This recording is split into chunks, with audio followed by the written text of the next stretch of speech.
कोई ऐसी विशेषता नहीं है जिस विशेषता के कारण भगवान उनकी इतनी सेवा कर रहे हैं, अर्जुन का रथ हाँक रहे हैं।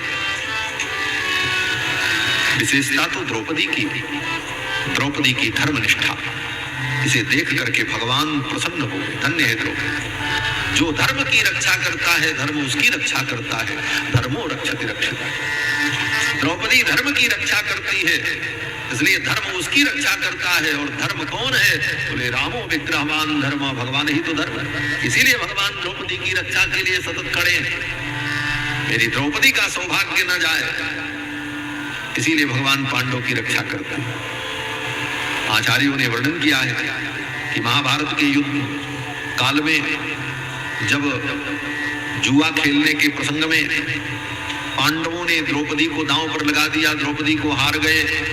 दुर्योधन ने कहा द्रौपदी को निर्वस्त्र करके सभा में ले आओ, सभा में ला करके निर्वस्त्र करो और मेरी जंघाओं पर बैठा दो। सभी लोग मौन हो गए, पांडव भी सिर झुका करके बैठ गए। दुशासन द्रौपदी के वस्त्र को खींचने लगा। उस समय कोई द्रौपदी की रक्षा करने वाला नहीं था। तब द्रौपदी ने भगवान को पुकारा, गोविंद द्वारिका वासिन कृष्ण गोपी जनप्रिय कौरवैहि परिभूतां मां किम न जानासि केशव। हे केशव, आज मैं पांडव की सभा में सीदित हो रही हूँ, मुझे बचा लो। भो कृष्णाच्युत भो कृपालय हरे भो पांडवानां सखे क्वासि क्वासि सुयोधनाद्यपहृतां भो रक्ष मामातुरम्। हे भगवान मेरी रक्षा करो, मुझ आतुर की रक्षा करो। ऐसा कह करके द्रौपदी ने भगवान की जब शरणागति की, भगवान तो पहले भी कुछ कर सकते थे लेकिन अभी तक भगवान ने कुछ नहीं किया। द्रौपदी को पकड़ करके ले आया दुशासन, तब तक भगवान नहीं आए। सभा के मध्य में ला करके खड़ा कर दिया, भगवान नहीं आए। द्रौपदी की साड़ी के पल्लू को पकड़ा दुशासन, तब तक भगवान नहीं आए। ऊपर की आधी साड़ी उघड़ गई, तब तक भगवान नहीं आए। कमर में लिपटी हुई साड़ी जब उघड़ने लगी तब भगवान आए। इतना विलंब क्यों किया? किसी भक्त ने भगवान के ऊपर व्यंग किया। क्या व्यंग किया? बोले पहले केस खिंचाए के, पहले तो भगवान ने द्रौपदी का केस खिंचवाया, केस पकड़ करके, बोले केशों को पकड़ करके लेकर के आया दुशासन सभा में। भक्त व्यंग करता है भगवान से, भगवान को ताना देता है। देखो ताना देना, व्यंग देना,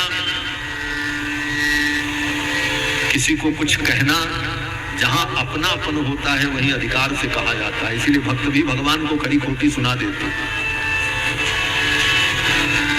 भक्त ने कहा कि पहले केस खिंचाए के और फिर बढ़ावत चीर।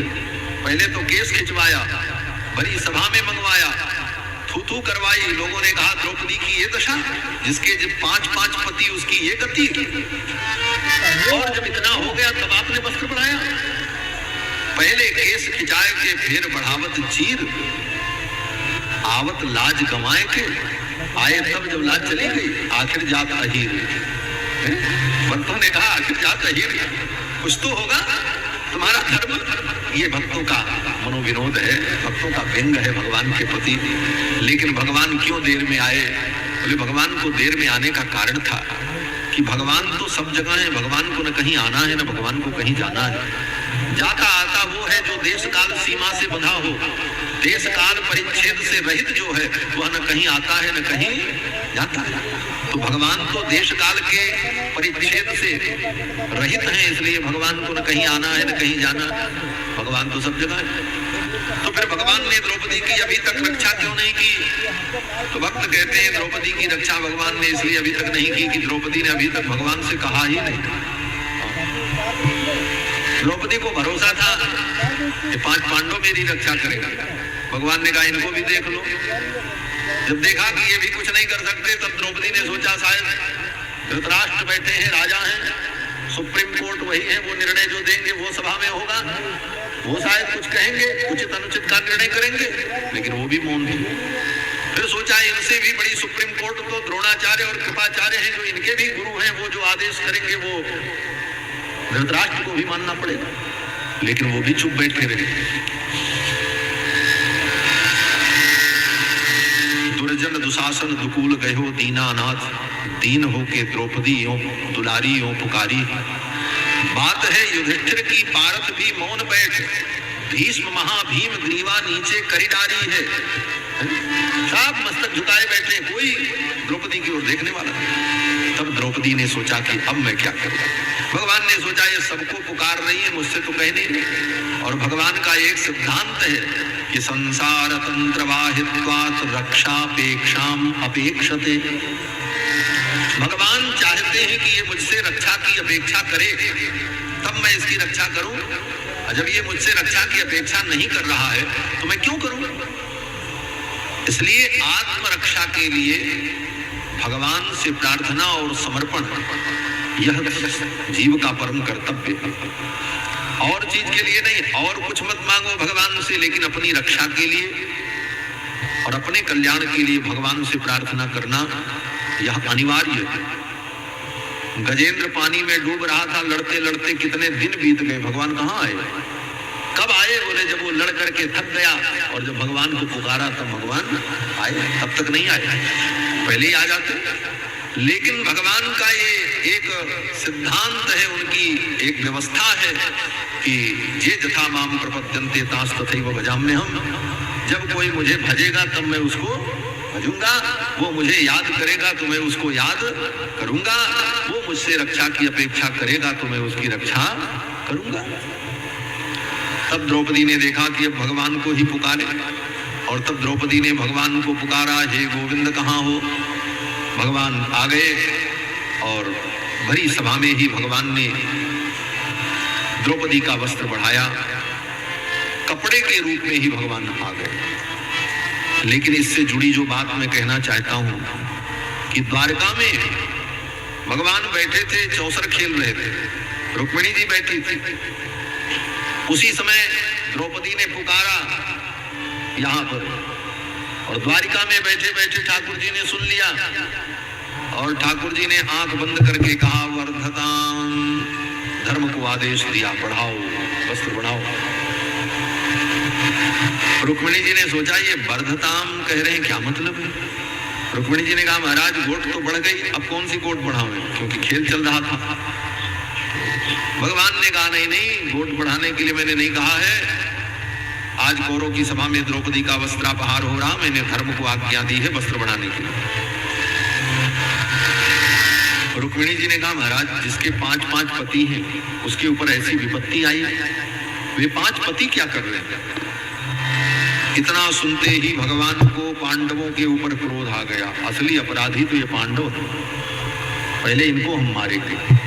भगवान ने अपने सुदर्शन चक्र का स्मरण किया और कहा चक्रराज जाओ, 5 पांडवों का मस्तक काट करके ले आओ। अभी तत्काल सुदर्शन चक्र चल पड़े। रुक्मिणी जी ने देखा, रुक्मिणी ने कहा सुदर्शन रुक जाओ। सुदर्शन रुक गए, मां रुक्मिणी की आज्ञा मान करके सुदर्शन चक्रराज रुक गए। भगवान ने कहा देवी आपने मेरी आज्ञा में अवरोध उत्पन्न किया, क्या कारण। रुक्मिणी जी ने कहा महाराज आप होश में तो हैं। भगवान ने कहा हाँ मैं होश में हूं। बोले आपने द्रौपदी के 5 पतियों को मारने के लिए सुदर्शन को आदेश दिया है। बोले हाँ दिया है। असली अपराधी वही है, वो कर क्या रहे हैं, ऐसा कुकृत्य वहां पर हो रहा और वो देख रहे हैं। उन्हें युद्ध करना चाहिए, लड़ाई करनी चाहिए, मारना चाहिए, द्रौपदी की रक्षा करनी चाहिए, और वो रक्षा करते करते अगर मर जाएं तो यही उनके लिए धर्म होता है। और वो चुपचाप मौन बैठे हैं, इसलिए सर्वप्रथम तो अपराधी वो। इतना सुनते ही द्रौपदी को रुक्मिणी ने कहा प्रभु मैं मानती हूं पांडव अपराधी हैं, लेकिन जिस द्रौपदी के लिए आप इतने व्यग्र हैं, जिस द्रौपदी पर कृपा करने के लिए आप इतने व्याकुल हैं, अगर वो 5 पांडव मर जाएंगे तो आपकी द्रौपदी विधवा हो जाएगी। जिस द्रौपदी को आप सुखी करना चाहते हैं आप स्वयं उस द्रौपदी को दुखी कर देंगे, उसको विधवा बना देंगे। और जब श्वेत वस्त्रों में आभूषण आभरण से रहित होकर के द्रौपदी आपके सम्मुख खड़ी होगी तो आप आंख नहीं मिला पाएंगे, जीवन भर आपको पश्चाताप प्राप्त होगा कि मैंने अपने हाथों से अपनी बहन को विधवा बना दिया। इसके बाद भी अगर आपको संतोष नहीं है तो ठीक है, हे सुदर्शन जाओ और 5 पांडवों के मस्तक को काट करके ला करके इन्हें दे दो। भगवान चौंक गए और भगवान ने कहा, सुदर्शन रुक जाओ, रुको रुको रुको। सुदर्शन को रोक दिया। भगवान तो उसी दिन पांडवों को मार देते, लेकिन पांडव के प्राण की रक्षा की भगवान ने क्यों? बोले द्रौपदी मंगल सूत्रार्थम, द्रौपदी के मंगल सूत्र की रक्षा के लिए। कहीं द्रौपदी का सौभाग्य न चला जाए, इसलिए पांडव की रक्षा के लिए भगवान सब कुछ करते हैं, युद्ध में सहायता करते हैं, अर्जुन का रथ भी आंकते हैं। पांडव में कोई विशेषता नहीं, विशेषता तो द्रौपदी की है।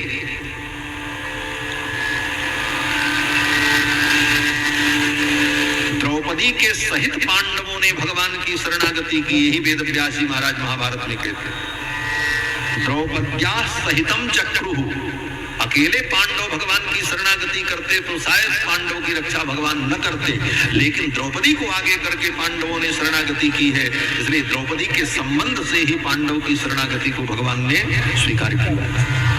ये सब रहस्य है महाभारत। तो द्रौपद्या सहितम नमश्चक्रुः जनार्दनम, वेद व्यासी कहते हैं द्रौपदी के सहित पांडवों ने भगवान जनार्दन को प्रणाम करके शरणागति की। तो द्रौपदी का साथ होना ये पांडवों की रक्षा का हेतु है, क्योंकि द्रौपदी में धर्म प्रतिष्ठित है। और फिर भगवान ने धर्म को आज्ञा दी, धर्म ने वस्त्र बढ़ाया महाराज, खूब वस्त्र बढ़ा। द्रौपदी की तो रक्षा हो गई, इतना वस्त्र बढ़ा कि महाराज कपड़े की ढेरी लग गई। भक्त कहते हैं कि द्रौपदी तो एक रंग की साड़ी पहनी हुई थी उस दिन, लेकिन जब साड़ी प्रकट होने लगी, दुशासन खींचने लगा तो एक के बाद दूसरा रंग, दूसरे के बाद तीसरा रंग, रंग बिरंगी साड़ियां प्रकट होने लगी। ये रंग बिरंगी साड़ियां क्या हैं?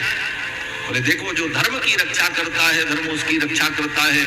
और सनातन धर्म के जो विभिन्न रंग बिरंगे धर्म हैं, सनातन धर्म के रंग भी बड़े अद्भुत है हमारा। सनातन धर्म में जितनी क्रियाएं हैं, जो विधान है, वो सब रंग बिरंगे हैं। क्या है? बोले पूजा करो, आरती करो, तीर्थ में जाओ, दान करो, व्रत करो। द्रौपदी ने वो सारे विभिन्न धर्मों का आचरण किया था। वे विभिन्न धर्म ही अलग अलग रंगों में वस्त्र बन करके मानो द्रौपदी की रक्षा के लिए प्रकट हो गए। और कितने रंग की साड़ियां प्रकट हुई। भक्तों ने बड़ी सुंदर भावना व्यक्त की है कि सुंदर सफेद सब्ज बैगनी हरी पीली, तेरी बहू तेरी नहीं गिनबे में आयो है। लालियो गुलाबी गुल नारी पाट फाल साही काहियो बदामी बहू तेरो दर्शायो है। खाकी प्याजी धानी आसमानी जाफरानी रंग रंग रंग साड़ी आसमान लगी चायो है। द्रौपदी के काज ब्रज राजो है, बजाज मानो लादी के जहाज पट द्वारिका से आयो है। द्रौपदी के काज ब्रज राजो है, बजाज मानो लादी के जहाज पट द्वारिका से आयो। मानो द्वारिका से पूरी बजाजा बाजार लेकर के भगवान आ गए हों द्रौपदी की रक्षा के लिए। और साड़ी केवल रंग बिरंगी ही नहीं थी महाराज, भक्तों का भाव है। अनेक अनेक क्वालिटी की साड़ियां भी थी, उसमें क्वालिटी में भी कुछ न कुछ अंतर था, कुछ अच्छी, कुछ पतली, कुछ कमजोर, सब प्रकार की माता। सारी बहुआरी बाटे विविध किनारी बाटे, सलमा सितारी बेल बूटी धूप छैया। फीकी बाटे गाढ़ बाटे लागल पहाड़ बाटे, मखमली पाट बासिले मखनैया। मखमल के शिल्क के अनेक प्रकार के जो वस्त्र के प्रकार हैं, वो सब प्रकार प्रकट हो गए महाराज। सारी बहुआरी बाटे विविध किनारी बाटे, सलमा सितारी बेल बूटी धूप छैया। फीकी बाटे गाढ़ बाटे लागल पहाड़ बाटे, मखमली पाट बासिले मखनैया। अब इस दृश्य को देख करके भक्त की उत्प्रेक्षा है कि इस घटना के दौरान अगर वहां पर वृंदावन अधीश्वरी नित्य निकुंजेश्वरी भगवती श्री राधा रानी अगर विद्यमान होती तो उनका क्या भाव होता, वो क्या कहती। इस दृश्य को देख करके राधा जी क्या सोचती, तो भक्त कल्पना करता है कि राधवा जो होत आज आगे ठाड़ी होई छत पूछ लेत कान्हा ते पत्थर दोनों मैया। राधा जी अगर होती तो आज हाथ पकड़ करके कन्हैया से पूछती कि मोरे आगे कमरी तू ओढ़ के चरौला गाय कान्हा सारी पौला कहाँ रे समैया। राधा जी पूछ लेती कि हमारे सामने तो कामर ओढ़ करके गाय चराते थे, काली कामर ओढ़ करके, और तुम्हारे पास कपड़े नहीं थे, साड़ियां नहीं थी, इसलिए वस्त्र चुराते फिरते थे वृंदावन में। ब्रजे वसंतम नवनीत चौरम गोपांगना नाम चतुकूल चौरम अनेक जन्मार्जित पाप चौरम चौराग्रगण्यम पुरुषम नमामि। तो कहने का भाव कि वस्त्र की चोरी करने वाले, आज आपको इतना वस्त्र कहाँ मिल गया, ये पूछ लेते जरूर। तो कहने का भाव कि द्रौपदी के लिए भगवान ने वस्त्र का संवर्धन किया, मूल कारण यही था कि द्रौपदी की धर्मनिष्ठा ही भगवान को प्रिय थी। इसलिए भीम ने कहा मारो मारो, छोड़ना मत।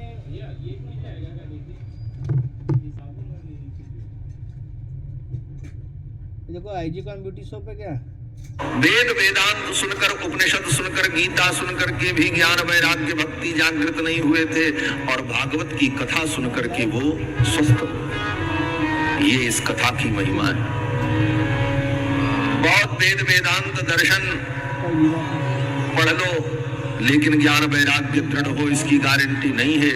लेकिन अगर श्रद्धा भाव से भगवान की कथा को व्यक्ति श्रवण करता है तो भक्ति भी दृढ़ हो जाएगी, ज्ञान भी दृढ़ होगा और वैराग्य भी दृढ़ होगा। ये भगवान की कथा का फल है, इसीलिए कथा सुनी जाती है। कथा सुनने का उद्देश्य यही है।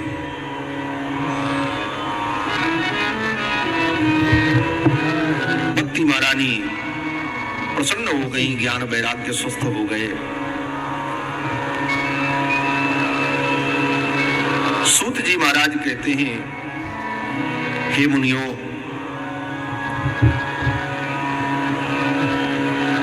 ज्ञान से मुक्ति मिलती है, वैराग्य से मुक्ति मिलती है,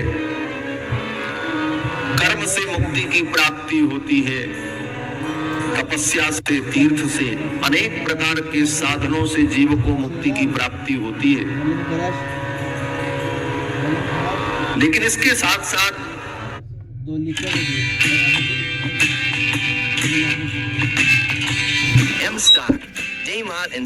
साथ केवल सुनने से मुक्ति मिलती है। अगर इसका कोई उदाहरण है तो श्रीमद् भागवत महापुराण है।